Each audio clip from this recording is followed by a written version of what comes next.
Kalau kita mau berjalan cepat, maka berjalanlah sendiri. Kalau kita mau berjalan jauh, berjalanlah bersama. Jangan salah miskonsepsi.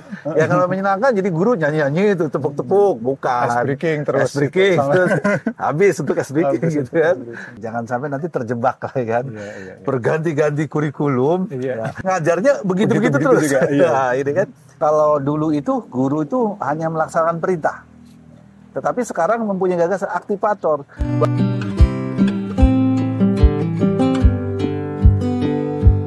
Teman-teman sahabat belajar semua, sini kita alhamdulillah nih kedatangan tamu istimewa luar biasa dengan kesibukannya ya Pak ya, menyempatkan waktu di sini bareng-bareng untuk kita belajar sama-sama tentang pembelajaran mendalam Pak dan juga literasi. Nanti kita ingin ngobrol bagaimana kaitannya barangkali. Kita mulai dari pembelajaran mendalam dulu, kemudian kaitannya dengan literasi. Tantangan apa yang bisa kita uraikan di obrolan kita kali ini ya. Kita sapa dulu nih teman-teman ya, narasumber kita yang luar biasa. Barangkali bisa memperkenalkan diri dulu Pak. Ya. Terima kasih. Assalamualaikum warahmatullahi wabarakatuh. Ya.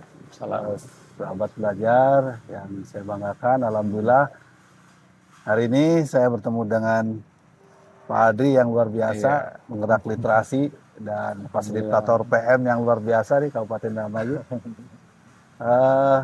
Perkenalkan, nama saya Tirwan, saya seorang pengawas madya jenjang SD. Alhamdulillah dari sekian lamanya saya menjadi pengawas, mungkin di tahun 2025 ini kita didorong untuk dalam implementasi pembelajaran itu dengan menggunakan pendekatan mendalam. Saya sebagai pengawas tentunya mendapat sesuatu bukan yang baru sebenarnya. Ini adalah motivasi buat kita semua untuk menjadikan pembelajaran lebih bermakna. Jadi itu merupakan salah satu tupoksi pengawas juga Pak Adri. Jadi yang harus kami lakukan bersama teman-teman pengawas juga menjadi penggerak, artinya mendorong semua guru dan kepala sekolah di satuan pendidikannya untuk bisa melaksanakan pembelajaran dengan pembelajaran mendalam. Berarti pengawas ya Pak ya sekarang ya? Posisi pengawas. Sebelumnya guru pernah? Ya, untuk tahun berapa Pak? Perjalanan karir mungkin berbagi juga buat teman-teman ini. Saya berlatar belakang guru. Alhamdulillah pada tahun 1988 saya diangkat CPNS Pak Adri. Itu cukup lama juga. Kemudian diangkat kepala sekolah tahun 2026. Lalu seleksi dan sebagainya. Berarti. Dan di kepala sekolah tidak lama, hanya sekitar 3,5 tahun di kepala sekolah, kemudian masuk ke pengawas di tahun 2009. Di pengawas juga itu awalnya di pengawas taman kanak-kanak. Tetapi itu juga tidak lama Pak Adri, hanya dalam kurun waktu 1,5 tahun juga, kemudian saya dipercaya untuk masuk ke Dinas Pendidikan sebagai Kepala Seksi Tenaga Teknis. Itu yang menangani bagaimana tentang ketenagaan, tentang guru, tentang kepala sekolah, juga tentang pengawas. Nah, itu di distrik juga saya mengalami perpindahan dari kasih tentis, kemudian juga kasih kurikulum. Nah, awal-awal pemberlakuan kurikulum 2013 itu posisi saya masih dikasih kurikulum Pak Adri. Nah, 2013 lahirnya kurikulum 13 itu. Kami mendorong guru-guru menjadi instruktur nasional dan instruktur daerah. Tidak berhenti di situ, perjalanan karir saya itu dari distrik tahun 2013, itu saya masuk ke pemerintah daerah. Di Pendopo, itu menjadi Kasubag Keuangan. Nah, ini sekretariat daerah. Ya, di sekretariat daerah. Nah, ini menjadi pengalaman baru saya yang berlatar belakang pendidikan harus mengelola angka-angka di keuangan daerah. Jadi kemarin juga Tapi Pak Adri, ada yang satu pengalaman yang tidak kalah menarik juga. Di tahun 2017, itu saya bergeser menjadi Kepala UPTD Perikanan dan Kelautan. Nah, Lompat lagi. Nah, itu juga. Iya. Jadi Luar bagaimana biasa pengalaman. saya yang berlatar belakang pendidikan, sampai lari ke Dinas Perikanan dan Lautan itu. Justru biasanya yang dari latar belakang pendidikan tuh bisa lompat-lompat ya, Pak. Jadi, bagaimana ini Pengalaman. di perikanan ya luar biasa lah. Ada pengalaman-pengalaman yang menarik yang di luar jalur bidang saya. Tapi itu juga kemudian ya mungkin basic saya karena pendidikan dan habitatnya di pendidikan. Di tahun 2017 itu juga saya kemudian kembali ke habitat. Kembali ke habitat. Yaitu lagi. menjadi pengawas. Ya, kembali ke jabatan fungsional pengawas sekolah jenjang SD dari 2011 sampai sekarang. Alhamdulillah. Begitu. Jadi pengalamannya cukup Ya, luar biasa loncat-loncat ya. lah. Ya. Mulai dari guru, kemudian masuk ke struktural, dan gitu sekarang lah. kembali menjadi fungsional pengawas, lagi. fungsional lagi. Alhamdulillah. Nah, Pak, sebelumnya kan ini kan PM ini kan program pemerintah yang sedang yang utama lah sekarang tuh di sekolah-sekolah, mulai dari pelatihan-pelatihan Sebagai program prioritas lah. program prioritas, betul.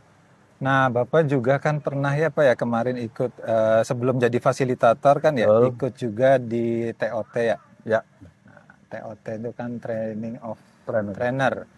Nah, jadi di situ dilatih juga sebelum melatih ke orang lain. Nah, kalau kami itu dari guru itu ada beberapa poin. Tapi kalau guru mah memang lebih utama di pembelajaran. lebih ke pembelajaran Di lah. pembelajaran. Saya juga ngobrol-ngobrol dengan kepala sekolah. Kalau kepala sekolah katanya lebih fokus pada tadi manajerial, kemudian visi misi, Visi-misi, penyesuaian. Nah, barangkali ini Pak sharing-sharing dulu ketika TOT kemarin itu apa kira-kira yang diambil dari TOT kemarin? Ya. Pada dasarnya itu sama gitu kan intinya. Secara materi intinya sama. Iya. Baik itu meliputi pembelajaran, kemudian juga manajerial, bahkan di fasilitator PM pengawas itu ada ditambah dengan bagaimana teknik pendampingan. Oh, karena Bagaimana spesifiknya di situ. jadi bagaimana mengadakan pendampingan baik kepada guru, kepada kepala sekolah, termasuk kepala sekolah. Selama ini kepala sekolah itu menyusun visi misi itu kan meniru gitu kan, Oh, iya, meniru betul. dengan akronim ada Iya, yang betul. ceria, ada gitu kan. Nah, tetapi kita didorong dengan adanya penyelarasan visi misi yang kepada PM, yaitu arahnya kepada pencapaian dimensi profil lulusan. Dimensi. Nah, jadi itu juga di materi pengawas ada bagaimana membimbing kepala sekolah dalam penyelarasan visi misi sekolah, sehingga dari ketercapaiannya, dari langkah-langkahnya benar-benar terukur gitu. Bagaimana jangan sampai kepala sekolah menyusun visi misi beserta guru itu tujuannya tidak jelas. Nah, diantaranya itu. Kemudian juga teknik pendampingan yang sebagai tupoksi pengawas, bagaimana mendampingi proses pembelajaran, kemudian juga manajerial itu ada materi-materi tambahan itu. Ya, secara umumnya sama tentang bagaimana membuat pelaksanaan atau implementasi kurikulum berbasis atau pendekatan belajar mendalam ini menyeluruh di semua sekolah. Nah, ini kita mendorong semua untuk pengawas itu. Begitu. Berarti memang sekarang ini di sekolah-sekolah itu sudah wajib ya Pak ya diimplementasikan untuk pembelajaran mendalam ini ya Pak ya. Oke, berarti tadi kalau secara materi berarti pengawas itu lebih luas ya Pak, karena dia mencakup kepala sekolah, kemudian pendampingan pembelajarannya di kelas juga. Sebetulnya begini Pak, kita kan yang pelatihan juga belum semua ya Pak ya, masih bertahap ya, masih sekolah-sekolah yang punya berkinerja saja yang ikut untuk pelatihan tahap awal ini. Nah, barangkali ini Pak, teman-teman yang belum tahu nih tentang pembelajaran mendalam, apa sih pembelajaran mendalam itu, supaya yang belum ikut pelatihan minimal punya gambaran gitu Pak tentang pendekatan pembelajaran. Pak, ini ganti kurikulum ya, kan ada yang bilang begitu. Ternyata bagaimana tuh Pak kira-kira? Jadi sebenarnya dalam pelaksanaan pembelajaran mendalam ini menurut saya bukan sesuatu yang baru. Ketika munculnya ada pembelajaran CBSA, ada Pakem, ada Paikem, itu sebenarnya konsep-konsepnya sama. Bagaimana membuat pembelajaran itu lebih bermakna dan mengembirakan. Nah, sekarang prinsip di pembelajaran mendalam itu kan prinsipnya ada 3. Kesadaran, bermakna, dan mengembirakan. Nah, ini menjadi prinsip yang menjadi patokan untuk teman-teman guru dan kepala sekolah harus dipedomani bagaimana menciptakan pembelajaran yang tadi, yang menggunakan prinsip pembelajaran mendalam. Nah, jadi ini dengan program Pak Menteri ini membuat pembelajaran lebih tadi mendorong siswa yang berkesadaran itu mendorong ada unsur dorongan intrinsik dari dalam dirinya. Sehingga dia, mohon maaf ya, kadang-kadang Pak Adri gini, siswa itu, mohon maaf, guru kasus, dicekoki anak itu. Sehingga tidak punya kesadaran. Akhirnya merasa ada tekanan, merasa ada paksaan gitu, secara unsur psikis.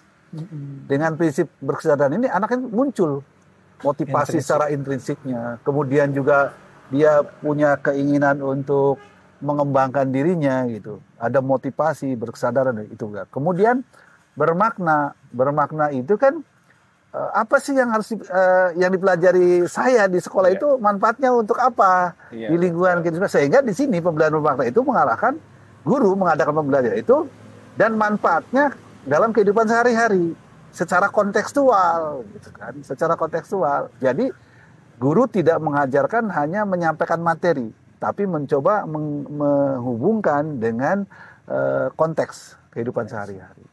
Nah, kemudian juga pembelajaran yang berprinsip mengembirakan itu mendorong siswa itu, tadi kaitannya sama, ada motivasi yang secara sadar dan menggembirakan, membuat rasa aman, senang. Jadi suasana hati anak itu benar-benar merasa senang gitu, nyaman. Sehingga belajar itu merasa punya motivasi tersendiri, punya semangat sendiri. Nah, bukan berarti di sini yang namanya pembelajaran menyenangkan itu bukan hanya nyanyi-nyanyi, Pak. Oh iya, betul.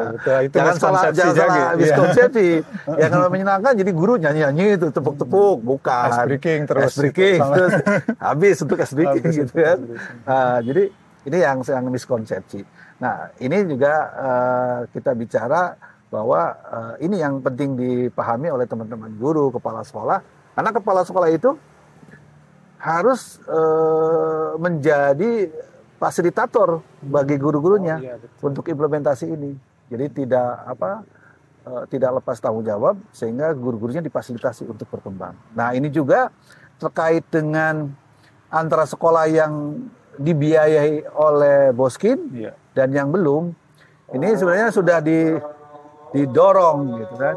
Tapi bagaimana permasalahannya? Sedangkan ini kan implementasi pembelajaran mendalam, kurikulum dengan pendekatan pembelajaran mendalam ini kan harus sudah terimplementasikan di tahun ajaran 2025-2026. Nah, ini didorong dalam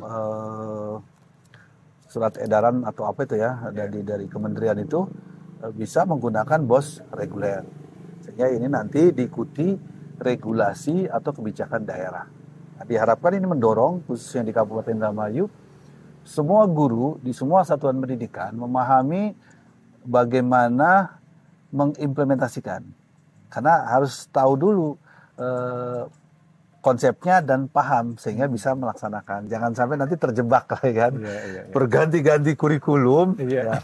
Jadi jangan sampai apapun kurikulumnya ngajarnya begitu-begitu terus. Juga, Nah, ini kan tidak bermakna jadi ya perubahan kurikulum. Nah, jadi perubahan kurikulum ini harus memberi warna bahwa ada progres, ada peningkatan bagaimana kualitas mengajar guru, kualitas pembelajaran di kelas. Sehingga tidak terjebak dengan pembelajaran yang konvensional. Nah, diantaranya saya kan sering memberikan pembinaan atau pendampingan pada teman-teman guru. Bagaimana pentingnya guru membuat perencanaan, misalkan perencanaan pembelajaran mendalam. Saya contoh analoginya begini. Ibaratnya Pak Adri hari Minggu libur itu pagi-pagi secara mendadak, saya mau ke mana? Ke sawah, ke kebun lah. ke kebun, apakah sampai di kebun di sawah itu bisa bekerja? Bisa. Bisa. Ya. Tapi serabutan, tidak punya tujuan. Saya tujuannya apa nih? Goalnya apa kan? Nggak. Mungkin kalau ada rumput yang ini, mungkin nyabuti rumput atau apalah gitu kan. Tapi berbeda dengan kasus yang kedua, umpama begini. Hari Sabtu sore Pak Adri punya rencana besok saya mau ke kebun. Tujuannya menanam singkong, umpamanya ya. Menanam singkong. Maka dengan rencana dan tujuan menanam singkong itu, ada yang harus disiapkan. Atau apa diantaranya coba? Bibitnya, gitu kan? Bibitnya, kemudian dipotong-potong, stek-stek, kemudian juga apa? Perlengkapannya, alat-alatnya seperti cangkul, kemudian telah arit untuk rumput, sampai pada bekal makanan jika pekerjaan tidak selesai sampai tengah hari. Mungkin bawa sarung lah barangkali untuk sholat duhur gitu kan. Nah, ketika pagi minggu berangkat, Pak Adri berangkat, itu pekerjaannya akan sistematis. Saya nanam singkong, maka saya siapkan adalah tempatnya dulu, tempat nanamnya, dipetak-petak atau bagaimana. Alat untuk nanamnya juga ada, untuk membersihkan rumputnya juga ada. Tengah hari belum selesai pekerjaan, bekal makanan sudah ada, gitu kan. Karena Jadi sudah direncanakan. Nah, karena sudah direncanakan dan punya tujuan. Berbeda dengan kasus yang pertama. Asal berangkat saja. Bekerja bisa, tetapi serampangan dan tidak punya tujuan. Nah, ini yang saya dorong pada teman-teman guru ini, maka pentingnya perencanaan. Tuh. Nah, ini bicara ini dasarnya ada Permendikdaspen 11. Oh iya. 2025 itu, bahwa tugas guru adalah merencanakan, melaksanakan, mengevaluasi minimal itu kan. Nah, ini jadi rencana itu bukan beban guru, itu bukan. Iya. Merupakan satu bagian yang tidak bisa dipisahkan dari aktivitas guru. Nah, dengan mengambil analogi yang tadi, kasus yang pertama dan yang kedua, kan perbedaannya kan ada. Betul. Yang pertama, apakah bisa bekerja? Bisa. Apakah bisa guru datang ke kelas tanpa perencanaan bisa ngajar? Bisa. Tapi kan serampangan, tujuan dia jelas, capaiannya tidak jelas, gitu kan. Sedangkan kasus yang kedua, ketika guru membuat perencanaan, tujuannya jelas, alat-alatnya sudah dipersiapkan, medianya ada. Nah, itu kan akan sistematis, akan bisa mengarahkan guru, bisa mengkondisikan proses pembelajaran yang mendorong anak-anak itu berpikir kritis di situ. Mencapai dimensi profil lulusan. Betul, mencapai profil lulusan. Dimensi berpikir kritis. Nah, itu Pak Adri, saya. Sebelum masuk ke perencanaan barangkali. Oke. Sebetulnya kan dalam ekosistem pendidikan kita, ekosistem pendidikan dulu ya Pak. Itu ada guru, ada kepala sekolah, ada pengawas, barangkali tadi ada tugas dan fungsinya masing-masing. Nah, kita lihat di naskah akademik itu dulu dengan sekarang katanya ada perubahan. Yang tadinya guru itu sebagai pelaksana saja gitu. Jadi semua instruksi adanya dari atas, tidak diberi keleluasaan untuk berinovasi. Nah, untuk sekarang katanya nih dibaca-baca di naskah akademik itu sekarang dibuat piramida terbalik. Jadi guru itu bukan berarti di atasnya kepala sekolah, di atasnya yang lain, tetapi diberi keleluasaan untuk berinovasi. Nah, kira-kira menurut Bapak gimana? Atau ketika guru diberikan kebebasan berinovasi, apa gitu tantangannya kira-kira menurut Bapak? Ya, sesuai dengan yang kita pahami dari naskah akademik, itu kan memang ada perubahan peran guru di situ kan. Iya. Yang tadinya itu semua dari piramida, dari pemerintah pusat, pemerintah daerah, sampai kepada kepala sekolah dan guru. Sekarang dibalik, jadi guru mempunyai peran yang besar. Nah, ini jangan sampai miskonsepsi juga, bahwa ini peran guru yang didorong adalah sehingga guru itu mempunyai inovasi gagasan. Nah, kita kaitkan dengan peran guru dalam PM. Yang pertama adalah aktivator. Oh, betul. Aktivator. Yang kedua kolaborator, yang ketiga pengembang budaya belajar. Nah, ini yang harus didorong. Artinya kalau dulu itu guru itu hanya melaksanakan perintah. Tetapi sekarang mempunyai gagasan aktivator. Bagaimana seorang guru mempunyai konsep-konsep agar siswa belajar aktif, melibatkan seluruh potensi siswa. Itu tugas guru. untuk sebagai aktivator. Namanya juga aktivator gitu kan. Mengaktifkan lah bahasa. Lebih dari sekedar fasilitator. Iya, lebih dari sekedar fasilitator. Mengaktifkan. Nah, yang kedua kolaborator. Kolaborator atau kolaborasi lah atau dari. Ini kan salah satu keterampilan abad 21 yang saya kembangkan. Ya. Bagaimana kolaborator? Di antaranya kan keterampilan abad 21 kan dari critical thinking gitu kan. Kolaborasi, komunikasi gitu kan. Dan satunya kreativitas. Nah, creativity gitu kan. Nah, ini kolaborator itu mengapa penting? Jadi saya baca juga dari quotes ya. Kalau kita mau berjalan cepat, maka berjalanlah sendiri. Kalau kita mau berjalan jauh, berjalanlah bersama.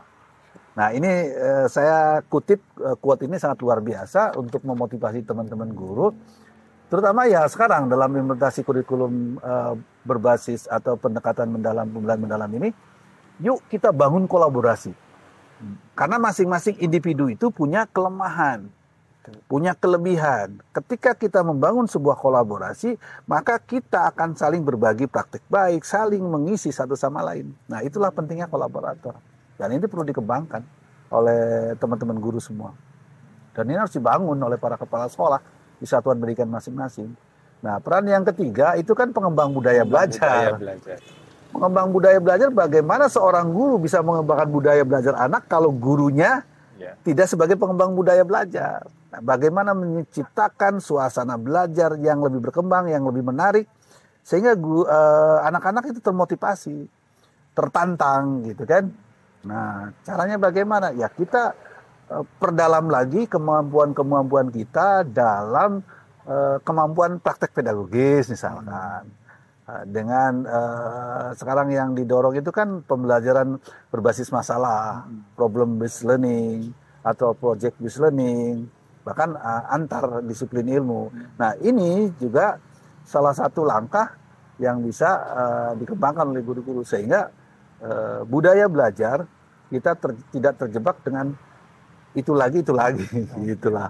Berarti Pak, kuncinya ya ketika guru ditempatkan dalam posisi keleluasaan untuk berinovasi, berarti ada harusnya memang ada upaya dari guru untuk belajar terlebih dahulu. Karena kan nggak bisa berinovasi tanpa adanya pengetahuan tadi seperti praktik pedagogisnya bagaimana. Ya, tentunya kan kalau ini supaya gurunya sebagai pengembang budaya belajar, dia harus punya kemampuan dulu. Contoh saya analogikan begini. Para penulis itu dia mampu menuangkan gagasan pikirannya karena dia banyak membaca. Bagaimana dia melahirkan sebuah tulisan kalau dia tidak pernah membaca? Membaca itu bukan dari literasi buku saja, tapi kan membaca lingkungan, membaca alam. Nah, itulah. Nah, makanya itu kan yang dimaksud dengan literasi gitu kan. Jadi harus kembangkan itu sehingga bisa mengembangkan budaya belajar yang lebih baik untuk siswanya gitu. Itu ya, luar biasa sekali ini inspirasi kita hari ini.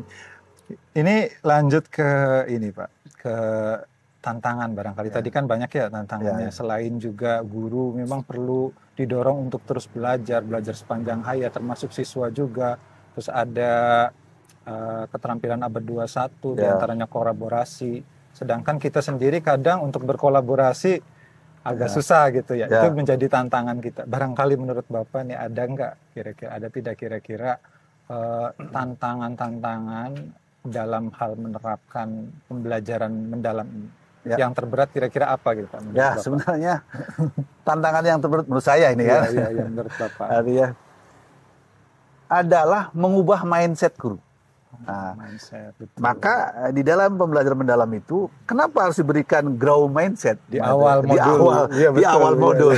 So, Pak Adri ya, sama kita dua grow mindset dulu. Itu pondasi.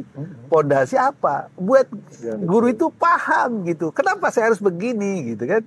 Jadi dia tidak terjebak rutinitas yang seperti itu. Jadi bagaimana mengembangkan pola pikir, mengubah pola pikir dari fixed mindset atau berpola pikir tetap ke grow mindset gitu kan. Jadi guru tahu karena ketika guru-guru bertahan di zona nyaman, di comfort zone gitu kan, itu tidak akan terjadi pertumbuhan. Tidak akan terjadi pertumbuhan karena dia bertahan di zona nyaman Di itu. zona nyaman. Tetapi ada kan tahapannya, ada comfort zone, fear zone, sampai Iya. grow mindset kan.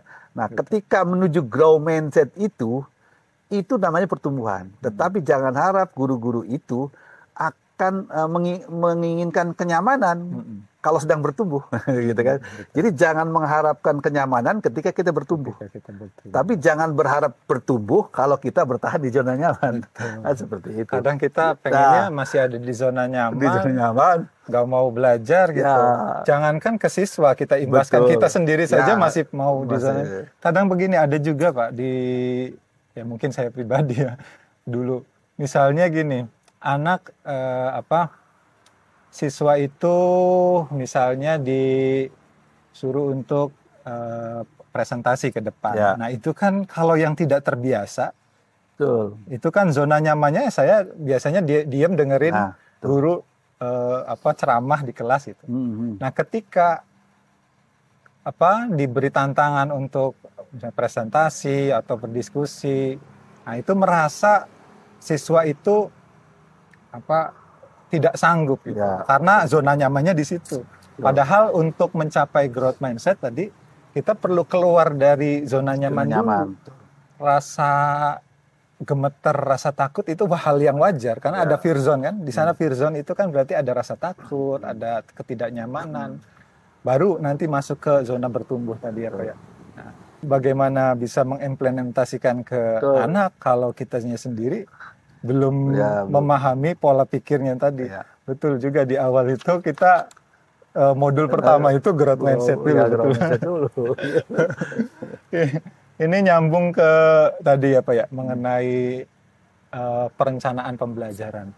Saya juga betul-betul menyadari bahwa salah satu tugas guru itu adalah merencanakan salah satunya. Nah, memang itu tertuang juga di Permendikdasmin nomor 11 ya Pak, kalau nggak salah ya, tahun 2025. Nah, kadang ada begini Pak.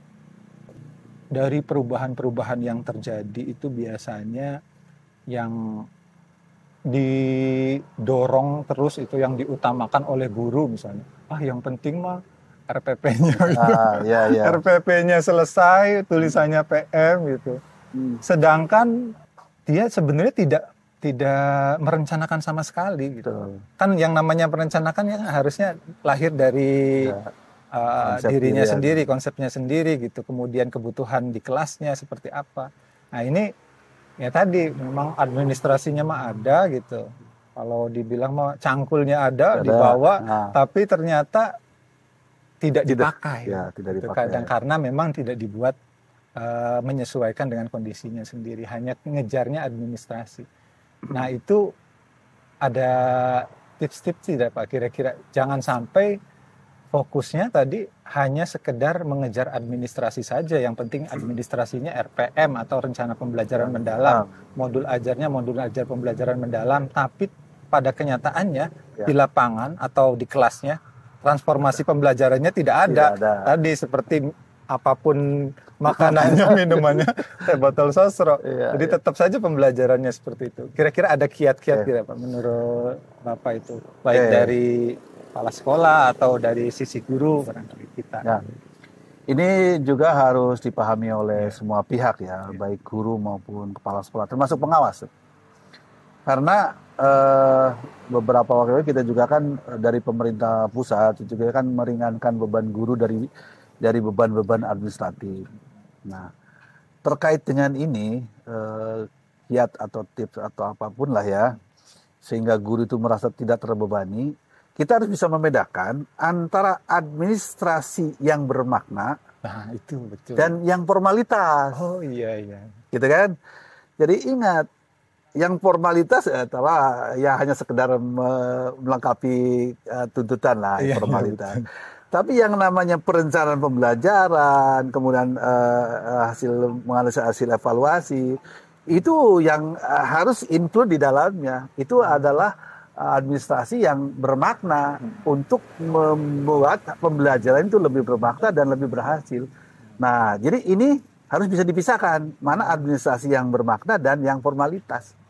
Itu kuncinya, Guru. Dan kepala sekolah dan pengawas termasuknya.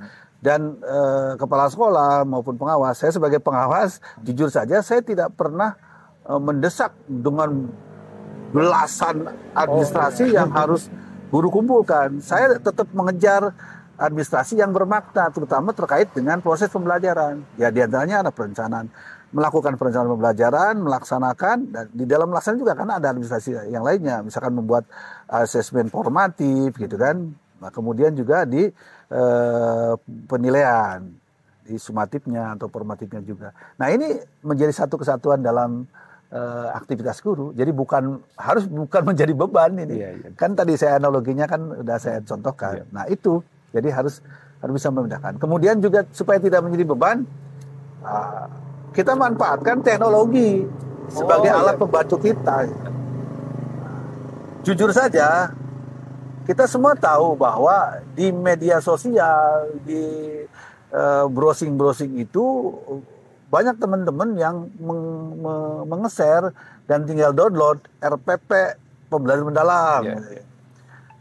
Bagi saya tidak jadi masalah, dengan catatan itu hanya sebuah referensi kita, referensi untuk yang kemudian dilihat disesuaikan dengan proses pembelajaran di sekolah kita, gitu, di satuan pendidikan kita. Jadi jangan kita download saja, kita gunakan. Makanya tadi kita punya alat, tapi kita tidak bisa menggunakannya, tidak paham menggunakannya, karena itu bukan susunan kita, bukan konsep kita, gitu. Nah, jadi itu Pak, jadi nggak usah jadi beban. Makanya saya sering berserolor kepada teman-teman guru ketika saya ngobrol dengan pendampingan. Bapak Ibu nggak usah mikiri dipikirkan bagaimana membuat RPP. Nggak usah dipikiri, saya bilang. Kalau dipikiri timbulnya pusing. Tapi harus dikerjakan. Kalau dikerjakan timbulnya beres. Kan begitu. Jadi kalau kita mikir, ya pusing Pak. Jadi kerjakan. Dengan cara apa? Saya mendorong teman-teman guru ini melaksanakan surat edaran Kemendikbudrismen tentang hari belajar guru. Yang 1 minggu 1 kali. Nah, manfaatkan. Misalkan hari Sabtu, ketika anak-anak itu kan pulang lebih cepat hari Sabtu, lebih dari jadwal. Guru-guru jangan dulu pulang, gitu kan. Ngobrol, diskusi, berbagi praktik baik. Misalkan ini punya permasalahan, kita ungkap, kemudian dibahas. Nah, itu menjadi dalam ini berbagi praktik baik lah. Kalau dalam istilah yang kemarin itu ada inquiry kolaboratif. Nah, itu yang harus dikembangkan seperti itu. Ya, sehingga tidak menjadi beban itu Pak. Insya Allah lah. Gitu. Luar biasa. Nah Pak, ini tadi nyambung inquiry kolaboratif barangkali apa ya? Ini juga ada miskonsepsi juga. Teman-teman dikiranya inquiry kolaboratif itu metode pembelajaran ada tuh Pak, yang dibilang begitu. Padahal inquiry kolaboratif kan sebenarnya menyelesaikan masalah yang ada di sekolah kan, bersama dengan warga sekolah lain, ada guru, ada orang tua siswa, ada kepala sekolah. Kita sama-sama refleksi di situ kan ya, budaya refleksi. Termasuk dengan siswa juga kalau bisa. Nah, salah satu pertanyaan dari peserta pelatihan kemarin tuh Pak, Pak gimana nih Pak, kalau misalkan kan kalau inquiry kolaboratif itu dasarnya harus ada kolaborasi dulu kan. Ternyata ya mohon maaf di sekolah kami itu kolaborasinya saja belum selesai gitu. Masih bermasalah gitu kolaborasinya. Bagaimana kita berkolaborasi? Gitu. Sedangkan ininya saja belum bisa diselesaikan. Kira-kira gimana Pak merespon yang seperti ini Pak? Ya, memang inquiry kolaboratif kan harus dibangun. Ketika teman-teman masa bodoh dengan lingkungannya, itu memang sebuah hambatan bagi kita. Kadang-kadang mohon maaf ya, karakter guru itu ada yang respon cepat, ada juga yang slow respon, ada juga yang tidak peduli. Disinilah yang kita kenal dengan mental block gitu. Orang-orang atau guru-guru yang bermental block, maka dia akan terhijab, akan tertutup dari semua perubahan. Kembali lagi ke mindset. Kembali lagi kepada mindset. Itu makanya tantangan utama adalah mindset. Nah, ini caranya adalah ya namanya juga kita membangunnya. Membangun itu tidak semudah membalikan telapak tangan. Kita adakan tadi, kita kembangkan diskusi, obrolan, dari obrolan santai, kemudian serius. Nah, wadahnya apa? Ya diwadahi di satuan pendidikan. Di mana? Di hari belajar guru, setiap hari Sabtu atau hari apa, dibangun di situ. Nanti mereka ketika saling berbagi praktik baik itu akan memberikan, oh iya saya punya manfaat yang tadinya tidak bisa jadi bisa. Nah kemudian baru mengarah tahapan ke inquiry kolaboratif. Itu kan kalau sudah terbangun kebersamaan, kekompakan, nah baru laksanakan. Bagaimana kalau kita melaksanakan kegiatan ini dari assessmentnya dulu, apa yang akan kita capai. Kemudian desainnya bagaimana gitu kan, mendesain kegiatan itu bagaimana. Ya termasuk dalam pembelajaran ya, sampai kepada implement, sampai kepada mission, reflect gitu ya. Ya itu. Nah itu nanti baru ketika sudah dibangun itu kita mudah-mudahan bisa jalan. Apapun ya harus kita lakukan. Kata saya jangan dipikir tapi dilaksanakan. Ya kuncinya dilaksanakan dan teman-teman ya itu tadi luar biasa. Ini mungkin satu pertanyaan terakhir nih Pak. Mengenai kaitannya barangkali udah berapa menit ini. Kaitannya kan Bapak juga termasuk salah satu penggerak literasi, Pak. Barangkali kaitannya apa nih, Pak? Dari pembelajaran mendalam kepada tujuan, salah satu tujuannya adalah tadi kemampuan berpikir kritis, kemudian kemampuan literasi siswa meningkat, literasi numerasi. Salah satu sasaran pendidikan kita kan ke situ arahnya. Nah, kira-kira apa kaitannya antara pembelajaran mendalam dengan kemampuan literasi murid? Oke, kita mungkin teman-teman ada yang sebagian juga sudah memahami betul bagaimana prestasi Indonesia di PISA gitu kan, peringkat keberapa, peringkat dari dipaparkan, bahkan di naskah akademik juga ada gitu. Kita tahu di sana disebutkan dari 100% anak-anak Indonesia yang ikut PISA, 99% anak Indonesia hanya mampu menjawab soal-soal tingkat rendah atau berpikir tingkat LOTS ya. Dan hanya 1% saja anak Indonesia yang bahkan tidak mencapai, ya kurang dari 1%. Itu yang mampu menyelesaikan soal-soal yang HOTS, gitu, higher order thinking skill. Nah ini yang jadi akar masalahnya. Nah sehingga muncullah pendekatan PM. Nah apa kontribusinya buat PM? Pada pelaksanaannya kita melihat bahwa implementasi kurikulum dengan pendekatan pembelajaran mendalam ini mendorong literasi itu lebih bermakna dan kontekstual. Literasi lebih bermakna. Apa maknanya? Anak-anak didorong memahami teks itu bukan hanya sekedar mampu membaca aksara, bukan, tetapi dia mampu menganalisis dengan secara kritis dan menghubungkan dengan teks dengan kehidupan sehari-hari.